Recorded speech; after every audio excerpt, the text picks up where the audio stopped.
I don't think there is, I don't think there is anything wrong with Umunyarwanda yaciye umugani ati hazimuwatse. Uyu mubona ni Perezida Paul Kagame ari kumwe na mugenzi we wa Repubulika ya Demokarasi ya Kongo Felix Antoine Tshisekedi Chirombo, mbere yuko ibibazo by'umutekano muke burasirazuba wa Repubulika ya Demokarasi ya Kongo bigaruka, ndetse ibihugu byombi u Rwanda na Repubulika ya Demokarasi ya Kongo bikaba biri kurebana ayingwe. Perezida Paul Kagame yaganiraga n'itangazamakuru ndetse na Tshisekedi bagaruka ku bijyanye n'imikoranire y'ibihugu bya Afurika ndetse no gukemura ibibazo by'amakimbirane hagati y'ibihugu, nk'uko tugiye kugaruka muri iyi nkuru yose uko yakabaye.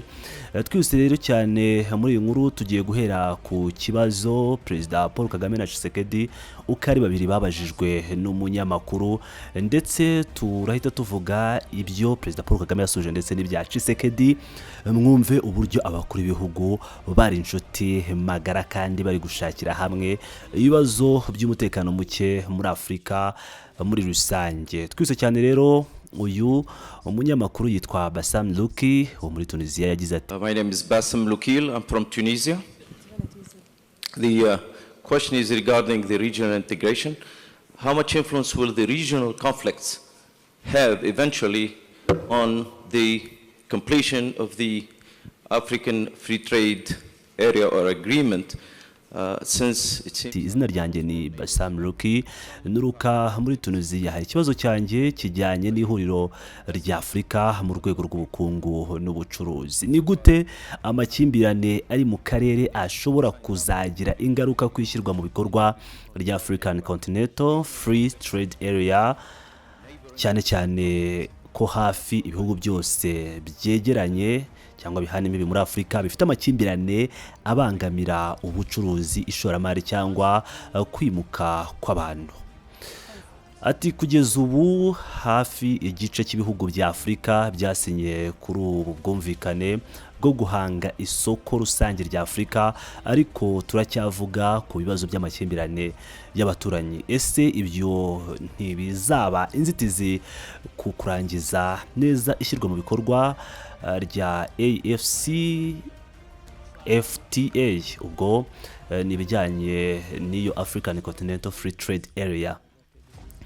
Perezida Paul Kagame ati nibyo amakimbirane agira ingaruka ku ihuriro rya Afurika no mwishyirwa mu bikorwa ry'intego zo kwihuza mu karere, ariko nanone ndabona bitagomba kurebwa nk'ibintu bibiri bitandukanye ngo tuvuge ku kibazo kimwe mbere yo kugera ku kindi.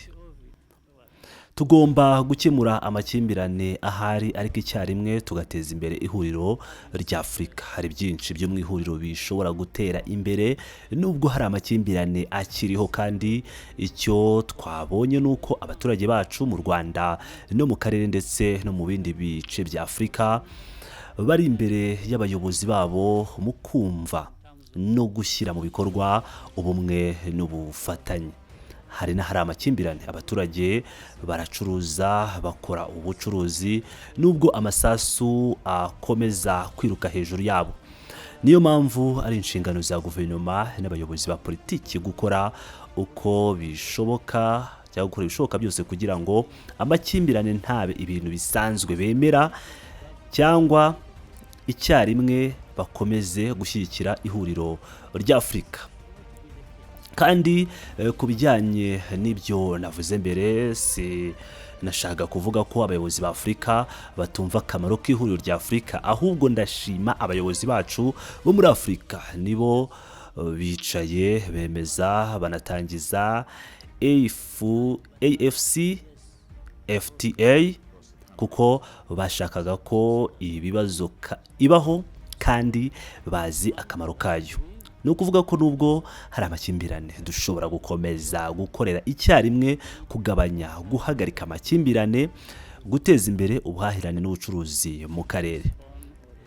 Ibyo bigomba gutera ishyaka rimwe, buri kimwe gikomeze ndetse n'ikindi gikomeze. Iyo abantu bari mu bucuruzi, buhahirane, ibintu bifatika bikuraho imizi y'amakimbirane. Noneho ku bindi reka mbirekere mugenzi wanjye, inshuti yanjye Perezida Felix Antoine Tshisekedi nawe abitangeho igitekerezo. Nyuma y'ibyo Perezida w'u Rwanda Paul Kagame yavuze kuri ibi ngibi bijyanye n'amakimbirane ndetse n'ubuhahirane, umunyamakuru cyangwa moderator w'ikiganiro yaragize ati murakoze nyakubahwa Perezida Kagame, noneho reka duhe ijambo Perezida Felix Antoine Tshisekedi Chilombo kugira ngo atange uruhande rwe ku kibazo kimwe. Perezida Felix Tshisekedi ati mbere na mbere ndashima Perezida Kagame kuri iki gitekerezo cy'isoko rusange rya Afurika. Mu by'ukuri uko biri kose iri huriro ryo gucuruzanya mu bwisanzure muri Afurika rizabaho, ni inzira idahinduka, tugomba kugana muri iyo nzira. Ariko koko ikibazo cyagarutsweho na Bwana Bassam, ikibazo cy'amakimbirane mu karere, ni ukuri amakimbirane yangiza bikomeye iterambere rya Afurika. Ariko nge mbona ko gukemura ayo makimbirane bidashobora gukorwa gusa tuvugira ya Addis Abeba aho hari icyicaro cya AU. Numva ko uyu munsi sub-regions cyangwa imiryango yo mu karere bafite ubushobozi bugaragara, bafite ijwi n'ingaruka nini cyane ku iterambere rya Afurika. Reka mbitange mu ngero eshatu zigaragara. Iya mbere muri Kongo, igihugu cyanjye, byari kubera uruhare rw'akarere ko twirinze kujya mu makimbirane akomeye ya nyuma y'amatora. Akarere kabigizemo uruhare runini, kandi icyo gihe natwe twasabaga abaterankunga mpuzamahanga, bose batwumvishaga ko tugomba kwitabaza akarere, bagenzi bacu bo mu karere, kugira ngo ibibazo bifungurwe cyangwa bikemurwe. Avuga kuri ECOWAS cyangwa CEDEAO ati mwibuke ya territoire de coup d'état, mumbabarire, mwibuke ya tentative de coup d'état cyangwa kugerageza coup d'état nyuma yo guhirikwa kwa Perezida Compaoré. Na akarere ECOWAS katumye ibyo bintu bibaho, kinjira mu bibazo ndetse gashyiraho iherezo ryo kurinda demokarasi. Aho yavugaga kuri ECOWAS na CEDEAO, avuga ku kugerageza gukuraho ubutegetsi bwa Compaoré. Arakomeza aravuga ati cya gatatu SADC, hari ibibazo muri Zimbabwe, nabwo ni akarere kabyinjiyemo karabikemura. Yavuze ati ni ukuvuga rero ko tugomba kongera imbaraga n'inzego zo mu turere sub-regions, ariko icyarimwe tugakora ku bintu bisa nk'ihame gusa, no kunganya ibipimo nk'uko byakorwaga muri European Union igihe yiteguraga kwakira ibihugu bishya.